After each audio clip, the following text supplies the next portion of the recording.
Bien, amigos, les damos la bienvenida a Héctor Igonet Céspedes Ramírez, consultor político dominicano residente en el Ecuador desde hace mucho tiempo. Nosotros vamos a conversar diferentes temas con Céspedes Ramírez y Gracie de la Cruz, que tiene algunas experiencias que podría lograr tener de Héctor Céspedes un mayor provecho. Por nuestra parte, quisiéramos hablar un poquito primero de la política local. Don Héctor, desde allá, conociendo bien, porque las redes nos mantienen al día, nos dice que hasta la revista usted la ve a veces, que nos ayude a entender esta versión del PRD conocida como PRM, que surge de una alianza de todos los sectores para sacar al PLD del poder.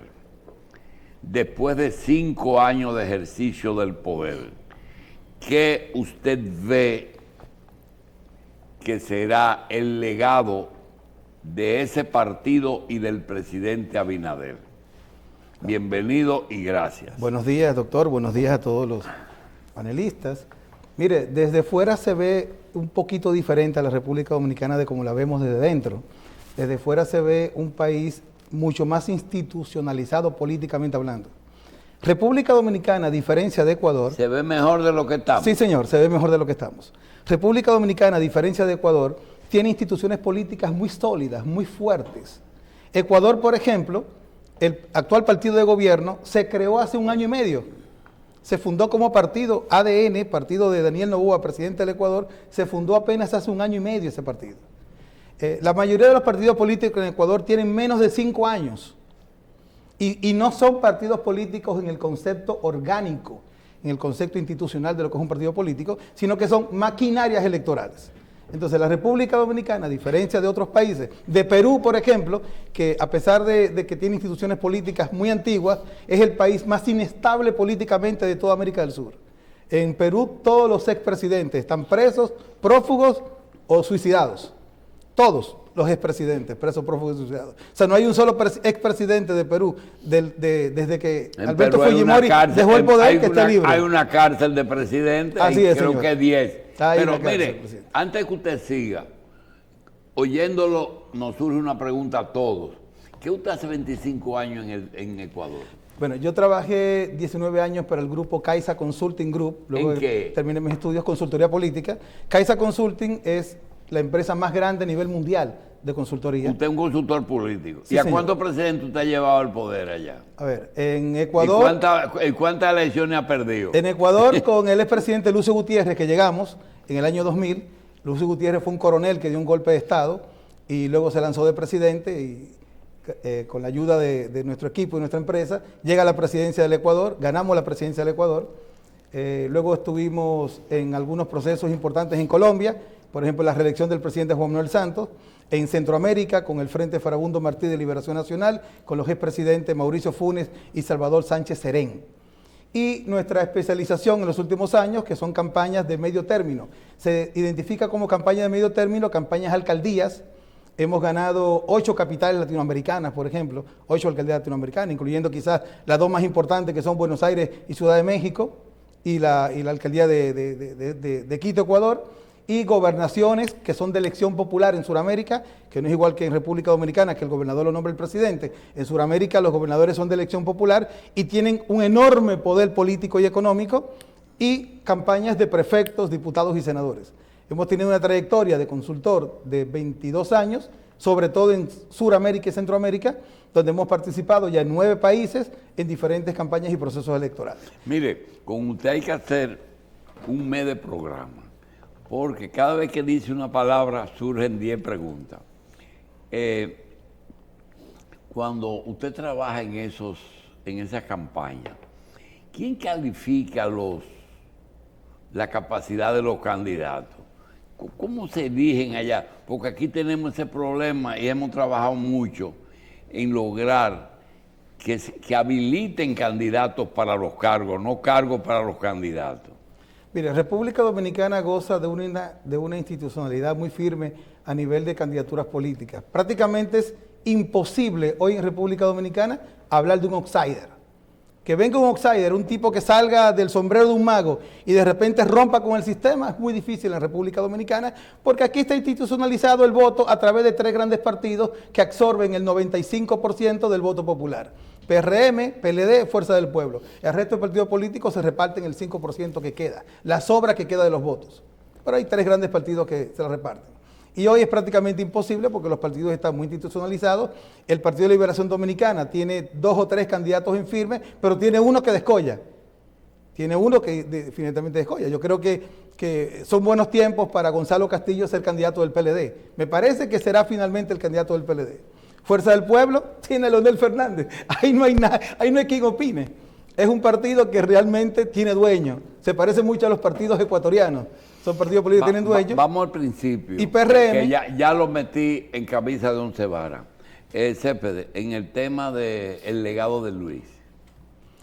Mira. De él, no del partido. Yo pienso que el principal legado del presidente... Porque nosotros decimos aquí que Guzmán, Salvador, Hipólito y Abinader. Okay. Tienen cada uno características, pero las más notables son el doble a la izquierda y a la derecha. El presidente tiene que salir del fantasma del PRD. A los expresidentes del PRD se les conoce porque no se les conocen obras. Ahí vamos a decir las cosas como son. De Hipólito decían que no construyó ni una escuela de patio. Así decía mi abuelo, así decía mi papá. Yo soy dominicano, acuérdate, aunque vivo fuera del país, soy dominicano, pero yo vengo acá 10 veces al año. O sea, me mantengo muy al día de la dominicanidad. Y de Hipólito se decía que no construyó una escuela de patio. De Salvador, que doblamos a la derecha en rojo, más o menos.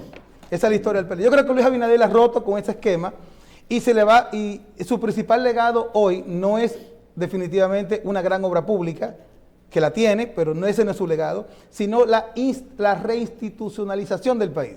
Yo creo que Luis Abinader es el presidente que más ha trabajado por institucionalizar este país, por hacer las cosas bien. Y sumo a la suma de legados que puede tener Luis Abinader el hecho de que ha sido el primer presidente en la historia de este país que está llevando a la gente cercana de él, de su entorno, inclusive familiar, prácticamente, a la justicia por temas de corrupción. Es el único presidente que no ha tapado la corrupción, a diferencia de, ¿y eso habla de otros bien gobiernos? de él? Por supuesto que habla bien y de no él. es mala selección de colaboradores. También. De que no sabe a quién está nombrando. Un presidente no gobierna con sus amigos, aquí y en todas partes del mundo. Un presidente gobierna con la gente que lo ayudó a ganar. No tiene buenos amigos.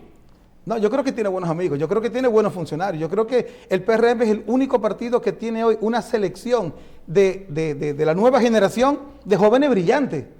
Un legado es que ha llevado su cercanía a la justicia.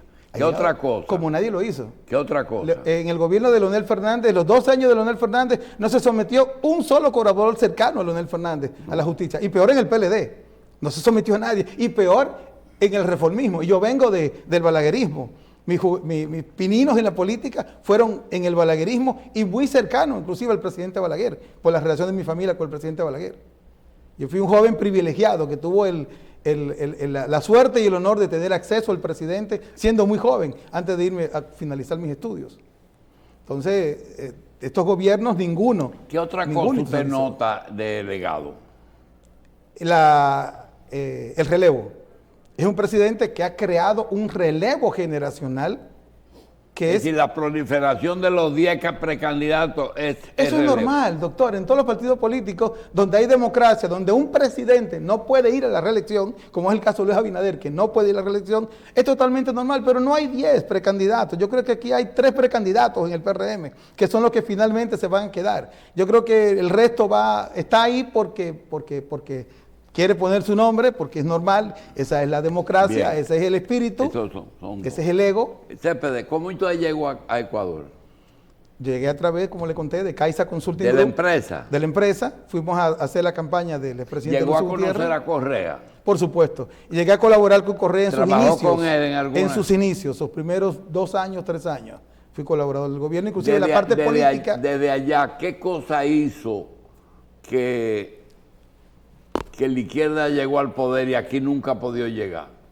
Primero, la izquierda siempre ha estado presente en Ecuador en los últimos 30, 40 años. Ecuador es un país que siempre ha estado las últimas 4 décadas dividido emocionalmente entre izquierda y derecha. El problema fue el transformer que se hizo de la izquierda cuando Chávez inventa el socialismo del siglo XXI y narra una historia que era más populismo que izquierda. Y se confundió el socialismo tradicional, el socialismo que gobernó Europa a través del Internacional Socialista, que fue un socialismo positivo porque fue el socialismo de la transición política y emocional europea luego de la Guerra Fría, a una Suramérica en donde el socialismo y la izquierda tuvo éxito en Chile, en Uruguay, en Paraguay ¿Y cómo logró el socialismo ecuatoriano mantener su línea de izquierda, pero nunca se equivocó siendo el principal exportador de vegetales de Estados Unidos? Ecuador nunca fue de izquierda. Ecuador lo gobernó un populismo, un populismo que se llamó de izquierda porque querían diferenciarse de los partidos tradicionales de la derecha.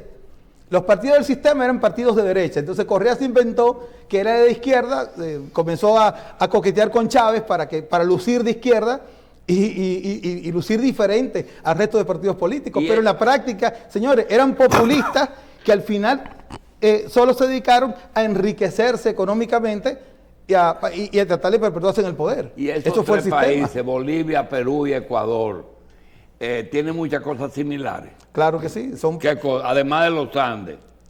Yo creo que lo principal, lo más similar que tienen es que fueron países que fueron forjados por el influjo político cubano. Fidel Castro centró su estrategia política en Venezuela, en donde lo logró, en Ecuador, donde no lo logró porque al final Correa no era izquierdista y se pelearon al final Castro y Correa porque Correa no era izquierdista, y en Bolivia a través de Evo Morales, donde trataron de integrar el sistema, igual como lo trataron de hacer en Honduras y finalmente lo hicieron en Nicaragua. Claro. Señor Céspedes, siguiendo por esa línea, usted conoce bien del Pacífico. En el marco de la Asamblea General, la mayoría de los presidentes latinoamericanos hicieron alusión a este cordón de seguridad que está haciendo Estados Unidos en el Caribe. Entonces me gustaría saber su opinión al respecto y si usted ve si eso tiene un concepto de ir más allá hacia la gobernanza de Venezuela. Mira, Estados Unidos, en primer lugar, no tiene una fuerza de invasión en el Caribe. Una fuerza de invasión es 5 veces más grande de la fuerza de disuasión que actualmente tiene. La estrategia de Donald Trump y su gobierno está basado en crear las bases para una transición en Venezuela, que sea del propio chavismo, de los propios militares, los que asuman el mando y definitivamente formen un gobierno de transición que llame a elecciones, que no va a ser en menos de 2 años. Yo creo que Maduro tiene sus días contados, pero no existe hoy un solo elemento de la oposición que tenga la fuerza, la cohesión para asumir el poder en Venezuela. No lo tiene María Corina Machado, no lo tiene Leopoldo López y no lo tiene Edmundo González. O sea, usted ve una transición del chavismo. Del chavismo. Va a ser un general chavista el que va a tomar el poder, va a, digamos, a desmontar las bases paramilitares del gobierno, que son muchas. Se podría hablar de 500,000 de paramilitares armados que tiene el gobierno en todo el país. Tiene que desmontar esas bases paramilitares para llamar a elecciones en no menos de 2 años, y ahí empieza un proceso de transición democrática que no durará menos de 6 años. Ok, muy bien. ¿Y usted ve realmente argumentos como para decir que el señor Nicolás Maduro tenga una estructura del narcotráfico? Mira, yo creo que, veamos de dónde viene el Cartel de los Soles. El Cartel de los Soles viene de un escrito de un periodista de Radio Caracas Televisión en Twitter, en la antigua Twitter, alrededor del año 2012. Alrededor del año 2012 nace este fenómeno del Cartel de los Soles, que se apagó durante mucho tiempo porque nadie lo creía, realmente era un bulo de redes sociales, nadie lo creía, y que volvió a tener un poco de vigencia después de la pandemia, a partir del 2022. En Venezuela, y yo he trabajado en Venezuela, y conozco poquito de la política venezolana, Nadie conoce el cartel de los soles. Vamos a hablar claro. Nadie conoce ya el cartel de los soles. Tú le puedes preguntar a cualquier venezolano si conoce a alguien que sea miembro del cartel de los soles y te va a repetir lo que sale en Twitter, lo que sale en X. Te va a repetir lo que sale en redes sociales. Nicolás Maduro, Diosdado Cabello. Nadie conoce el cartel de los soles. Puede ser efectivamente un relato construido. Es un relato construido, no, es un relato construido, muy bien construido, que se enmarca dentro de la estrategia global en este momento de Estados Unidos para el Caribe. O sea, Venezuela es un problema, pero no es el principal problema. Hoy el principal problema es Ecuador. Ecuador es el mayor transportador mundial de cocaína. Por Ecuador pasan, Ecuador, por supuesto, Sí, doctor, es el mayor transportador mundial de cocaína. Por Ecuador pasa el 80% de la cocaína. ¿Transportador o productor? No, transportador. ¿Y lo saca de dónde? De Colombia, de Perú y de Bolivia. Vía Ecuador por el Pacífico. Vía Ecuador por el Pacífico, a través del puerto de Guayaquil, del puerto de Manta y del puerto de Esmeralda. Ecuador es el mayor traficante mundial de cocaína del mundo entero. Se calcula en Ecuador entre 3.000 y 3.500 toneladas de cocaína. Este año se han capturado, años récords, hasta ahora 296 toneladas de cocaína en Ecuador. ¿Cuántos habitantes tiene? Ecuador, 14 millones de habitantes. ¿Cuántos kilómetros cuadrados tiene? 466.000. ¿Cuántos puertos importantes tiene en el Pacífico? 3 puertos importantes, el puerto de Manta, el puerto de Guayaquil y el puerto de Esmeralda. ¿Cuántas ciudades tiene en la parte alta en los Andes? La capital, Quito, Quito está a 2.800 metros de altura, con una temperatura fría todo el año, espectacularmente Fuera bella. de ese comercio ilícito, ¿cuál es el principal? ¿De qué viven los ecuatorianos? De las exportaciones, mayor exportador mundial de camarones, el mayor exportador mundial de atún. Pesca. La pesca, claro. La pesca, tanto la pesca de cría como la pesca en el mar. Y cuando uno ve plátano y productos de comida en Nueva York que llevan del Ecuador, lo produce el campesino. Lo produce el campesino en la costa. Ese es otro negocio. Y en la Sierra Templada. Ese es otro negocio. Generalmente los plátanos los producen los indígenas en sus sembríos. Hay muchos indígenas. El 9% de la población es indígena. Y trabajan en agricultura. Y trabajan la mayoría en agricultura y floricultura. Ecuador es el mayor exportador mundial de flores. En 5 ¿De rubros, qué? Flores. De flores. Un negocio de 1.200 millones de dólares en Ecuador. O sea, en 5 rubros, Ecuador es el mayor exportador mundial.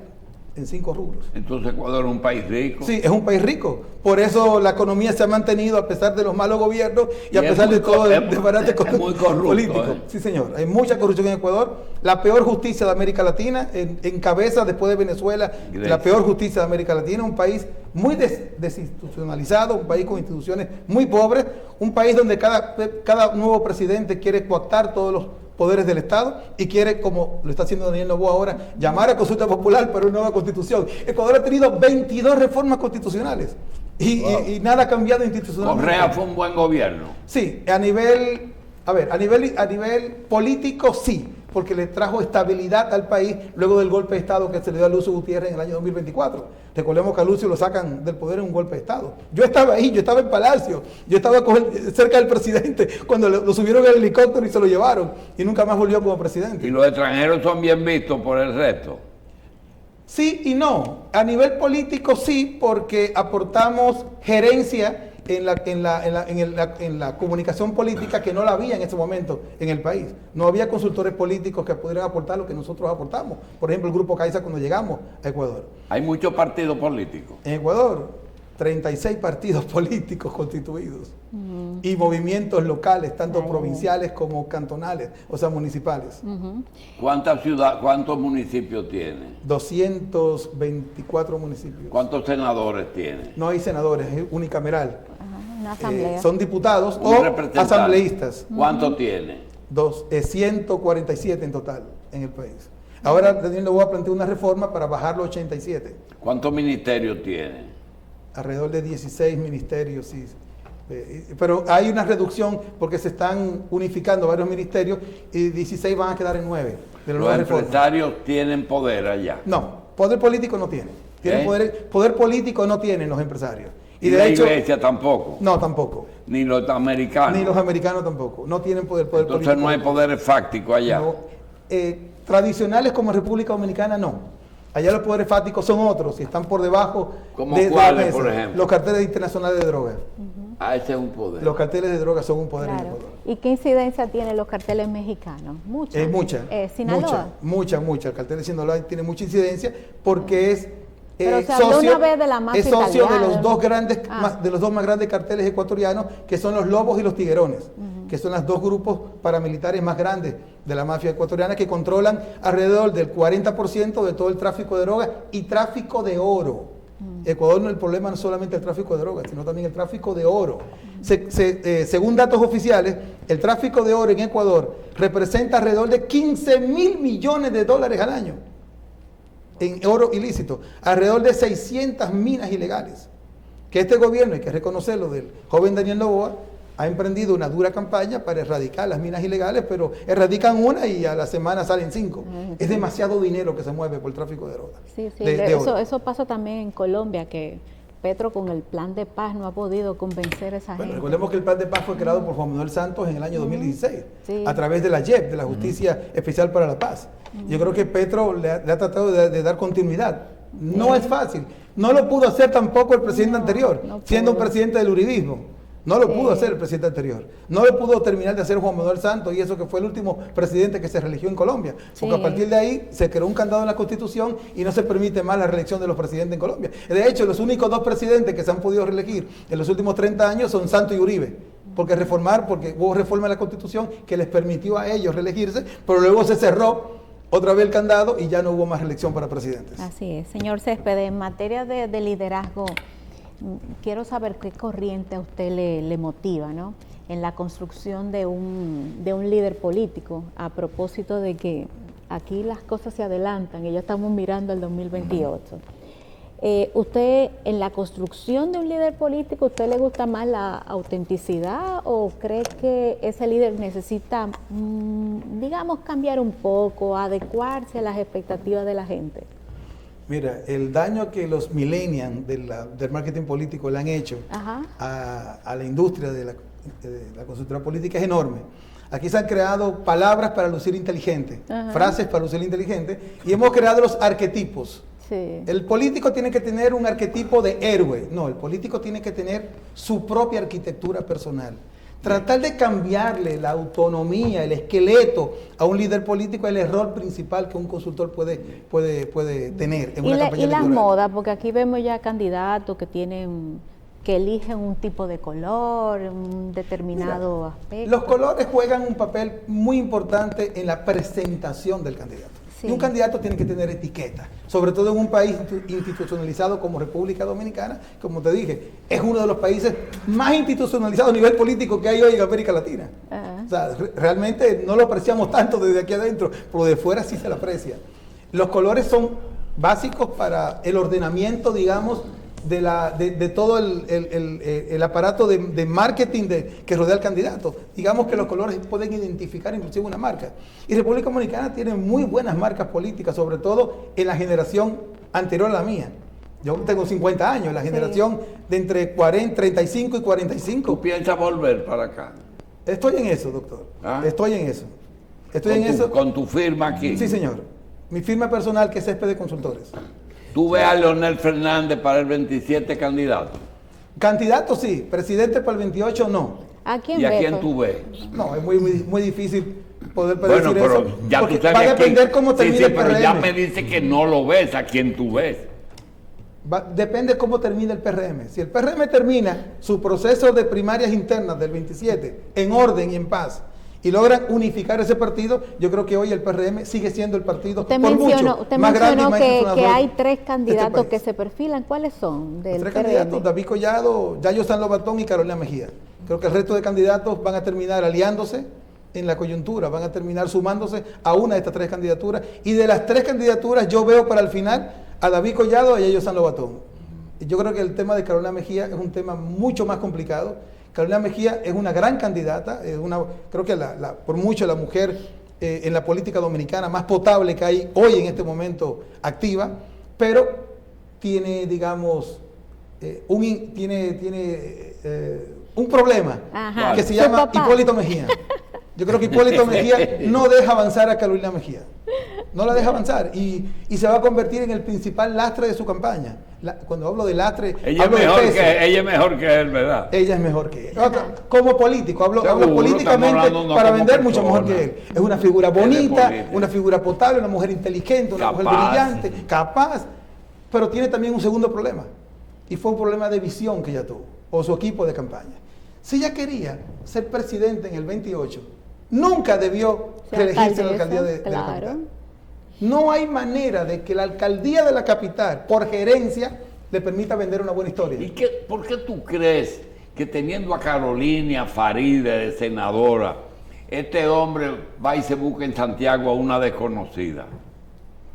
Si tenía que sumar votos. Yo creo que quería mantener el partido unificado. Él sabía ¿Cómo? muy bien, quería mantener el partido unificado. Y él sabía muy bien las aspiraciones de Carolina. Carolina, desde la vicepresidencia, podía convertirse comunicacionalmente en un problema para el presidente. Mientras que Raquel Peña no tiene ningún peso en el partido, no representa absolutamente nada políticamente hablando en el partido. Yo creo que Luis Abinader optó por la tranquilidad que le daba tener a una mujer que no tuviera las ambiciones políticas y las pretensiones políticas de Carolina. Aquí. Sí, señor. Sí. El hecho de yo que- pensaba que era que las redes tenían un poder enorme. No, porque lo tú tienen. estás más enterado de todo lo que están aquí. Mi trabajo es estar enterado. Asesoro a varios políticos en Latinoamérica y mi trabajo es estar Y enterado. Mi una trabajo es cosa, y leer la 10 ausencia- periódicos todas las mañanas. Y la ausencia de que ningún candidato ni precandidato te hablan de un programa de gobierno ni de cómo solucionar los problemas. Eso no va a pesar mucho. Bueno, en Hasta el ahora caso del, nadie te ha en el dicho caso nada. del PRM, no creo que ningún candidato en este momento hable de un programa de gobierno, porque hay un programa de gobierno en marcha que es el de Luis Abinader. Yo creo que el candidato que intente una narrativa diferente a la de Luis Abinader está quemado. Total. Está quemado. Luis ¿Y cuáles Abinader, son por las- mucho es el líder de ese partido y va a pesar en la primaria el liderazgo de Luis Abinader para escoger el nuevo candidato del partido. Pero ¿y usted no cree que esas aspiraciones y esa trayectoria del PRM pudiera haberse afectado con el asunto de que tenemos un presidente de que muy anticipadamente dijo que no va a aspirar más, aunque la ley lo establecía? Yo creo que es un presidente democrático y un presidente democrático tenía que decirlo. Yo creo que esos tiempos donde Balaguer decía 20 veces que no iba y al final decía voy, yo creo que esos tiempos se acabaron.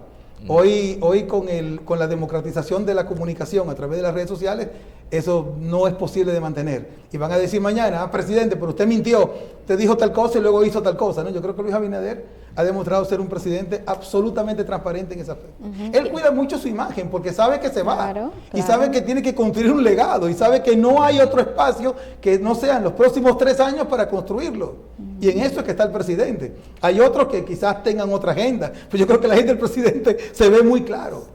Sí, sí. Y con relación a los precandidatos del PRM, que ese tema aquí apasiona mucho, David Collado, ¿qué fortaleza y debilidad usted le ve? Mira, David Collado es un hombre que ha construido una de las mejores marcas políticas de este país.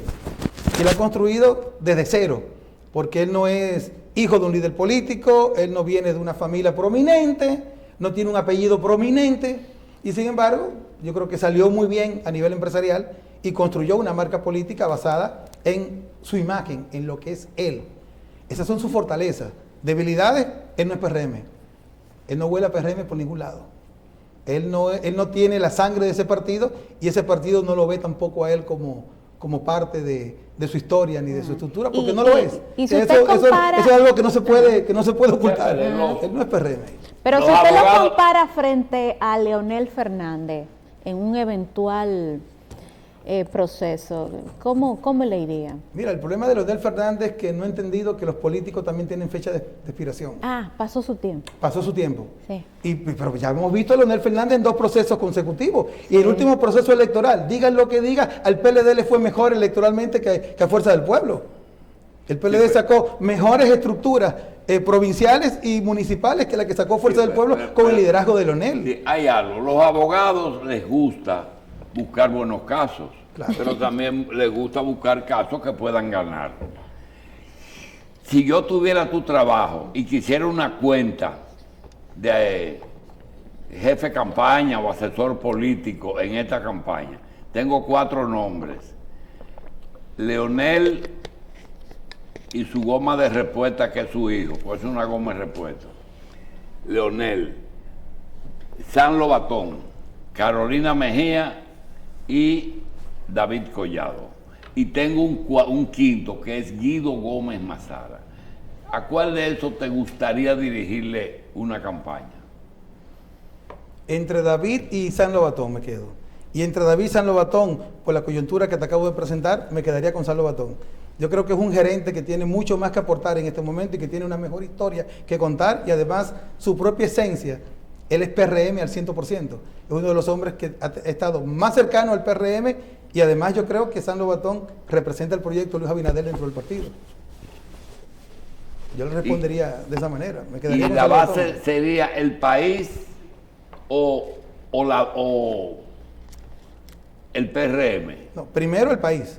Yo creo que primero hay que construir un Es proyecto. decir, que tiene muchos votos fuera del país. Tendría muchos votos fuera del país. Tendría Perdón, y tiene que fuera del construirlo. partido. Fuera del partido. Tendría y tiene que construirlo. Un candidato que tiene que construir su base fuera del partido. ¿Para qué? Para que esa base tenga peso electoral y le sume dentro del partido. Mira, hemos tratado con Gracie, que ella es especialista en eso, en que el político se prepare para el cargo y que se prepare para cualquier cargo electivo, para diputado, para senador y hasta para funcionario, y con detalle de que pueda bregar hasta con la prensa, casi hacerle un máster en eso, pero no de una semana, no, una educación completa. ¿Tú tienes eso allá o crees que eso es necesario aquí? No, yo personalmente no lo tengo. Yo me dedico a otra parte del marketing político ¿A y qué zapatero a sus parte? zapatos. A la construcción de marca, a la construcción de estrategia. ¿Qué es eso, Gracie? Bueno, la construcción de marca es un proceso. Él define al candidato político, le da una identidad, le establece un discurso, le dice cuáles son sus preferencias, cuáles son sus fortalezas, sus debilidades, por dónde debe ir, y analiza el electorado. Él es el cerebro. Pero de él un es lo político. que es. ¿Cómo se llama el hombre que tiene Luis aquí, el español? Un estratega, sí. Sí, igual ¿Cómo que es ella? Bergochea. Bengochea, Tú eres un colombiano. Bengochea tú eres un Bengochea. Yo prefiero ser algo mejor que eso. Yo prefiero ser Héctor Céspedes. Céspedes, Prefiero claro. ser Héctor Céspedes, doctor. Claro. Le estás huyendo a la... Y perdona que sea tan directa, No que te te haga la preocupes, pregunta, yo encantado. soy así de directa. Le Me estás encantan las huyendo, mujeres directas. le Encantado. estás huyendo al tema de la posibilidad de que el narcotráfico permee la política de Ecuador y no quieras verte vinculado en esos temas No, económicos. yo creo que es un tema muy claro. Es un tema que yo lo trato allá cuando voy a diferentes entrevistas también. Sí. Lo que pasa es que la situación de Ecuador es muy diferente a la República Dominicana. Vivimos en el país más peligroso hoy de América Latina, que es Ecuador. Sí, claro. Entonces en Ecuador es un país donde el mejor negocio es pasar desapercibido. Sí. Por eso quizás ya no voy, por ejemplo, a programas de televisión. Prefiero ir a programas de radio, y he limitado totalmente mi participación en redes sociales. Es más, eliminé mi cuenta de Instagram y mi cuenta de Facebook. Solo tengo mi cuenta de X nada más. Y trato más temas internacionales que temas locales. Sí, claro. Y hay que reconocerlo así. En Ecuador es muy peligroso hacer marketing político. Te lo digo porque en Ecuador está viviendo hoy lo que vivió Colombia a final de los 80 y los 90 y lo que vivió México años atrás. Tú ayudas a ganar un candidato y si habían intereses en que otro candidato ganara, Sí. te pueden hacer un atentado porque ayudaste a ganar. O sea, dentro del marco de mi trabajo y dentro del éxito de mi trabajo, puedo sufrir un atentado militar, un atentado guerrillero por ayudar a un candidato equivocado a ganar, equivocado en el sentido de que no era el candidato del cartel. Si tu candidato no era el candidato del cartel, tu vida puede correr peligro. Entonces es muy complicado, es muy diferente hacer consultoría política en Ecuador que hacerla en República Dominicana. Sí, sí, claro. Son procesos que totalmente. Colombia ha madurado mucho. A mí me encanta trabajar en Colombia, de hecho trabajo en Colombia los últimos 18 años. Hemos ganado las 6 alcaldías más importantes de Colombia y las 5 gobernaciones más importantes de Colombia a través de diferentes procesos. Por y en ejemplo, Colombia se puede hacer muy bien. en el marketing caso político. de mi amigo San Lobatón, si va a dirigir una campaña con 1000 días de anticipación, porque faltan 1000 días son 900 para las elecciones, una buena gestión en la aduana, iniciar una campaña, salir del gobierno, iniciar una campaña de opositor dentro del partido al gobierno, crítico, o quedarse tranquilo ahí y buscar que se deteriore la imagen de sus contrarios. ¿Cuál es la línea en este momento? Bueno, yo no soy quien Porque para trazar ser esa director de línea. aduana, dejar eso no debe ser. Yo tengo una idea solamente. Mi idea sería, en cuanto a San Lobatón, yo creo que él tiene que continuar en el cargo mientras sea posible. Sí. Indiscutiblemente es un cargo que le permite comunicacionalmente mucha expresión. Sí. Y convertirse en un opositor dentro del PRM es un mal negocio. Y vemos el caso de Guido Gómez Mazara, que se convirtió en un opositor dentro del proyecto, el caso de Ramón Alburquerque, gente brillante, algunos de los hombres más brillantes de este país. Sin embargo, mira dónde están sentados en el banquillo y nadie los mira. Guido Gómez Mazara prácticamente hoy no tendría ninguna posibilidad de ser precandidato presidencial del PRM. ¿Por qué? Porque el partido lo vio en su Pero momento quizás como sea opositor. el que mejor podría debatir con Leonel Fernández. Por supuesto que sí, pero esa es otra historia. Pero para que eso suceda, primero tienes que ganar. ¿Y tú O sea, no le das mucha importancia al debate todavía en República no, Dominicana? todavía no. Al debate todavía no. El debate cobra vida en la política dominicana cuando tú tienes un proceso electoral en firme. Cuando tú tienes candidatos en firme, que ahí sí tú puedes mezclar y puedes emocionalmente, digamos, ver el discernimiento y analizar el discernimiento de un candidato y otro. Pero en esta parte, o sea, acuérdate que cada campaña, cada proceso electoral tiene su cronología de eventos. Y en esta parte de la historia no es tan importante el debate. Y de hecho los debates se diluyen. Y una campaña para eliminar el contrario. ¿Se usa? Por supuesto Bastante. que sí. Las campañas negativas son vivas. Inclusive hay consultores políticos especializados en campañas negativas. Sí. Que lo contratan para eso. Lo contratan para destruir. Yo prefiero construir. Y me he especializado en la construcción de marcas políticas. Muy Y bien. cuando tú tienes una materia prima que no es muy buena, como hemos tenido, por ejemplo, nosotros tuvimos aquí un presidente que nunca habló. No fue que bueno ni malo, sino un gran presidente, pero nunca habló, nunca supimos cómo pensaba. Guzmán, por ejemplo. O un presidente que era muy bueno y nos frustró a todos, que fue Jorge Blanco. Eran otros tiempos, doctor. Eran otros tiempos. Eran otros tiempos. Ahora hay que hablar. Ahora hay que hablar. Ahora hay Y que de los hablar y hay que medios, exponerse. ¿cuál es? El afiche, el romper el carro viajando, el ir a tomar café o los medios de comunicación. Es una mezcla, son muchos los ingredientes. Hay que hacer todas esas cosas. Hay que hacer todavía. todas estas cosas. Hay que banderear, hay que saludar, Y hay que prometer abrazar, hay pendejadas. que saludar, prometer cosas que emocionalmente suenen apropiadas. No prometer cualquier cosa, porque el público de hoy es diferente al votante de hace 20 años. El votante de hoy está mucho mejor informado. El dinero es lo más importante para la campaña. No, señor, el dinero es secundario. Y cuando te llega a ti un narco y te dice, dígame qué usted necesita para ser presidente, ¿qué se le dice? Dinero. A un narco solo se le acepta dinero. ¿Cómo es? A un narco solo se le aceptaría dinero, nada más. Hay algunos Tú no que lo- dicen hay eso. muchos políticos que lo ¿Qué tú aceptan. necesitas para ser presidente? O alto. O te dicen, Céspedes, ayúdame que tú vas a ser el senador. Cuando te dicen eso, que te usan mucho aquí. Son compromisos. Pero en una campaña electoral, lo principal es el manejo del tiempo, el territorio, la estructura territorial El y manejo. del tiempo Tiempo, territorio y qué más. y comunicación política. Y Comunicación política. Claro. Tiempo, territorio y comunicación política. Son las tres patas de la mesa del éxito. El dinero es importante, pero yo personalmente he visto y he trabajado decenas de campañas electorales en América Latina con mucho menos recursos, pero con mucho menos, con el 20% de los recursos de otros candidatos y hemos ganado las elecciones. O sea, el dinero nunca ha sido, y de hecho, si vemos la historia de América Latina, solo 4 multimillonarios han sido presidentes en América Latina en los últimos 20 años. Sebastián Piñera en Chile, Guillermo Lazo en Ecuador, Daniel Noboa en Ecuador ahora, que es multimillonario, y Luis Abinader en República Bien. Dominicana. Y el de No hay más Paraguay. multimillonarios. El de Paraguay, Héctor, claro. En este programa Sí. tú has contestado todo lo que te hemos preguntado, no has evadido nada. Sí. Carlos Alonso, Grace y yo queremos que tú, en 10 minutos que nos queda, diga lo que tú creas que te conviene. Adelante. Muchas gracias, doctor. Muchas gracias a los amables televidentes que nos han acompañado. No, mira, el propósito era venir y compartir un poquito las experiencias que estamos viviendo en este momento y la construcción que estamos viviendo en América del Sur. Próximamente, en febrero, voy a publicar mi 4º libro de comunicación política que se llama Camino hacia la Victoria, y quiero invitar al público a que lo siga, a que lo pueda adquirir. Lo voy a publicar aquí en República Dominicana, si Dios quiere.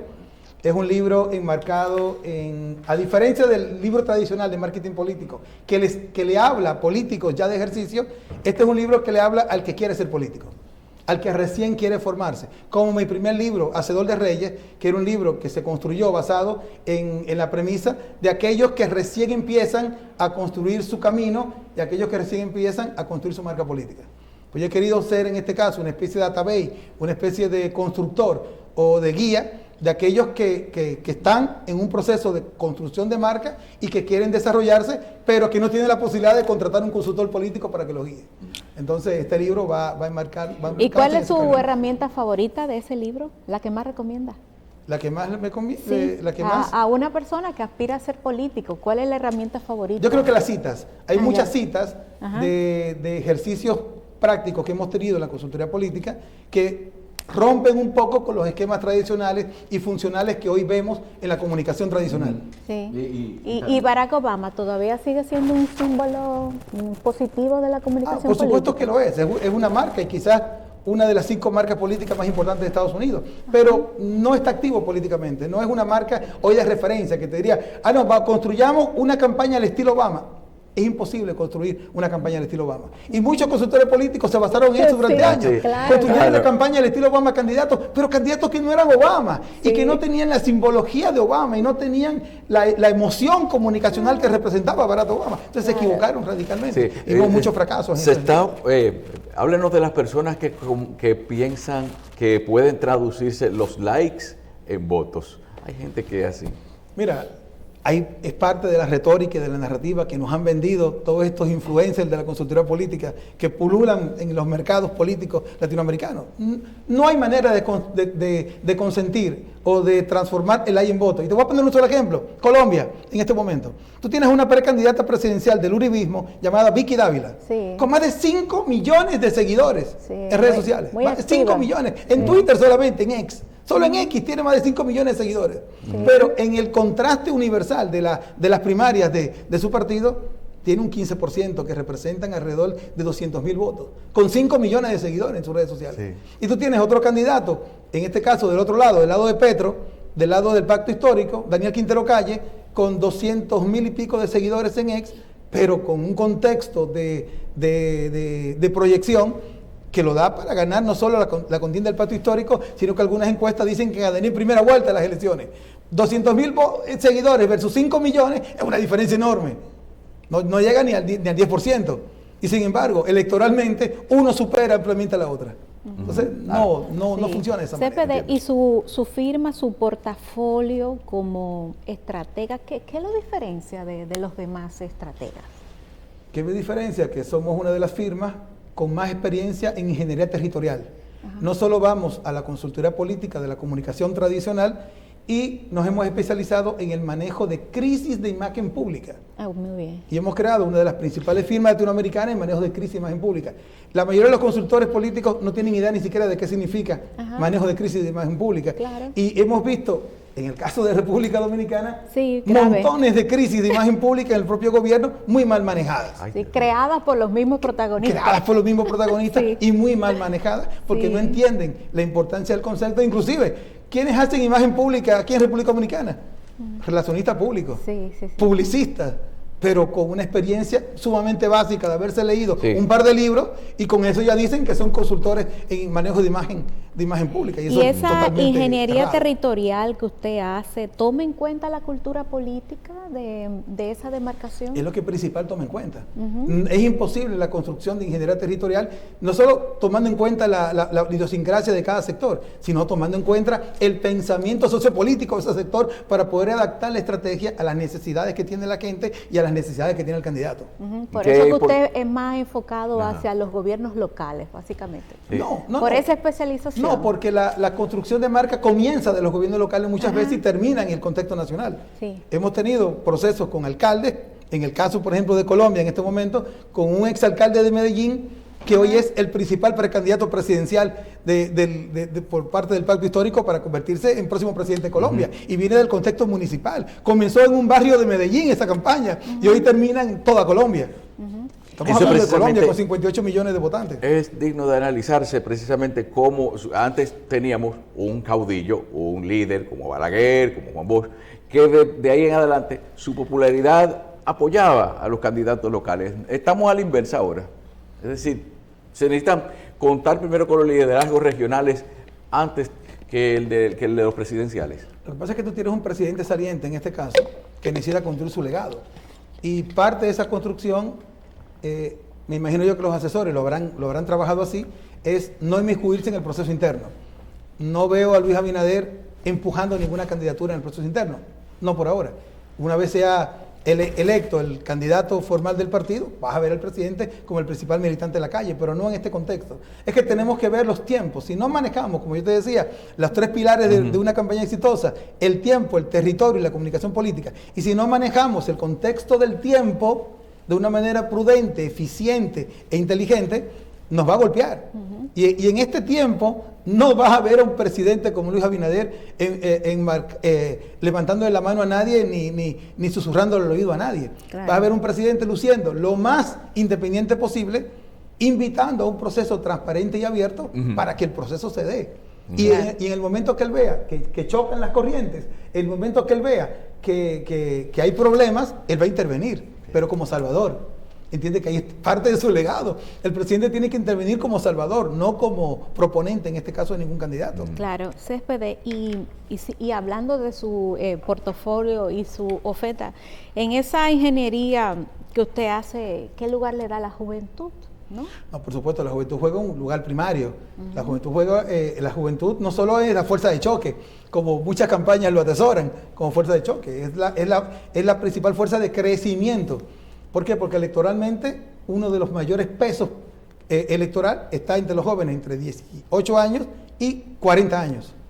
Esa generación electoralmente tiene un peso enorme, que bien manejado, bien trabajado, hay muchos ejemplos de campañas exitosas en América Latina que quizás no se puedan replicar al %, pero se pueden replicar en las bases teóricas de cómo funcionaron en otros mercados electorales. Hay campañas muy exitosas y de hecho en la República Dominicana también hubo campañas muy exitosas desde la época de los 2 años de Balaguer, cuando se creó el Movimiento Nacional de la Juventud, con Víctor Gómez Vergés hasta referencias de las elecciones a partir del año 86, cuando gana Balaguer, hubo movimientos políticos en el propio PRD, hubo movimientos y grupos de políticos y de apoyo de la juventud que fueron muy exitosos y lograron tener una amplia presencia nacional. Y de ahí nacieron muchos líderes políticos que actualmente son altos funcionarios. Pero los del milenios son definidos como un poco ingobernables, ¿no? Porque ellos no creen en el proceso, además no lo entienden, el proceso de gobernabilidad. ¿Cómo usted va a convencer a esa gente de que voten? Sí lo entienden. Ojo, es uno de los principales errores que una campaña electoral o un candidato puede cometer. Pensar que los jóvenes no tienen criterio. Tienen muchísimos criterios. El problema está en que si tú no le hablas en su lenguaje, no te van a entender, hombre. Tienes que hablarle en su lenguaje. El joven tiene un lenguaje y ojo, que de esas disrupciones o de esos transformes que se crean, surgen falsos profetas. Claro. Y surgen liderazgos que pueden removerte el escenario y que no son los liderazgos que la sociedad en este momento necesita, pero son los liderazgos que se construyen a partir del vacío político que te deja la mala comunicación de los políticos tradicionales. Céspedes, no sé si ha visto los números seguramente sí, del abstencionismo de las últimas elecciones. Quiero saber si eso le preocupa en el marco del 2028. Es una tendencia en toda América Latina. Cada vez la gente vota menos cuando no es obligado a votar. En Ecuador, por ejemplo, es obligado a votar. Y a pesar de que es obligado a votar, deja de votar el 22%. A pesar de que tiene que pagar una multa de $65 por no votar, no vota el 22%. Cerquita del 47%. En Colombia no vota el 58%. Sí, o sea, yo he visto en Colombia regiones enteras que no van a votar. Así es, varias elecciones. Sí. El abstencionismo por mucho supera a los votos, o sea, la mayoría de los casos supera los votos. Inclusive pero el voto en blanco y nulo supera los votos válidos en muchas elecciones en Colombia. Sí, pero le preocupa esto? No me preocupa para el porque sistema. la democracia funciona muy bien. Tú tienes aquí senadores que fueron electos en provincias muy grandes con 8,000 votos. Entonces, eso te dice a ti la mala calidad que estamos teniendo de la democracia o la mala calidad de la representación. Pero eso no significa que no tengamos representación, Sí. sino que no tenemos una representación de calidad porque el universo de votantes no está bien representado. Ah, porque el universo no está bien representado, no porque los partidos hagan una pésima selección. Yo creo que los partidos trabajan con lo que tienen y escogen al final a los que entienden que son más populares. Mira, si la política solamente estuviese liderada por los buenos, por los mejores elementos, Sí, sí. creo que fuera un tema de contraste bastante grande. El ser bueno no significa ser popular. Y para tú ganar unas elecciones tienes que ser bueno y ser popular. Las dos cosas al mismo tiempo. Entonces no es fácil esa construcción. Si te vas a los románticos, tú vas a decir, no, pero el político tiene que ser el más preparado, tiene que ser el proponente más unificado y con mejor criterio. No funciona así en la práctica. ¿Por qué? Porque el populista, el de base, el que sabe invertir en la base, va a tener siempre mucho más ventaja para poder participar. Sí, sin Y duda. el apoyo empresarial. Ya habíamos dicho de que no siempre el dinero es lo que más decide quién va a ser finalmente el candidato o el presidente, pero no se puede negar tampoco que el empresariado es una parte fundamental porque son los que financian las campañas. Por supuesto, no estoy negando, el peso del dinero es importantísimo, pero no es lo más importante. Tú puedes tener muchísimo dinero, muchísimos recursos, y una buena estrategia de otro candidato te rompe el esquema del dinero, te lo rompe. Y hemos visto decenas de ejemplos en toda América Latina, donde candidatos con mucho menos recursos han ganado. Es más, en mi caso particular, el 90% de mis campañas les he ganado con mucho menos recursos que el contrario. En casi todas, 90% de mis campañas ¿Y les he cómo? ganado. A veces Utilizando con qué? 80% menos de recursos. Ah, ya. Entonces, Pero no es lo con las más herramientas de la campaña 2.0, más que todo.